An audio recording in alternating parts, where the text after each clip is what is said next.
Is dit nie 'n aangrypende beeld wat ons hier iewers by 'n onderneming raakloop wat plante en allerlei mooi dinge verkoop nie?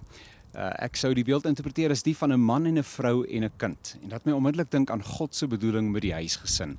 Waar 'n man en vrou en kinders so in harmonie met mekaar saamlewe, kan 'n mens net mooi dinge verwag. Dit is so 'n wonderlike voorreg om 'n huisgesin te kan wees wat aan die Here behoort. 'n Man en 'n vrou en kinders te hê wat vanuit 'n verbondsverhouding met die lewende God leef. Hy wat ons almal liefgehad het van die begin af en steeds liefhet en verantwoordelikheid aanvaar vir ons as ouers en as ons kinders.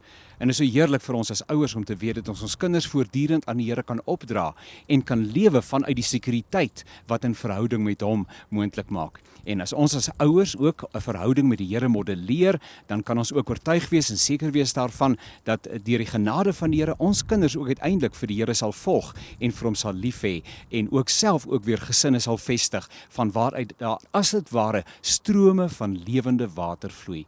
Dit is so jammer dat daar so baie gesinne is waarin daar soveel spanning is. Spanning tussen man en vrou, spanning tussen ouers en kinders, spanning tussen kinders onderling, veral wanneer die kinders groter geword het en daar ander familielede betrek word. Dit is so anders as wat God dit bedoel het. Nee, die Here het die Christelike gesin daar gestel as een van die boustene van 'n samelewing.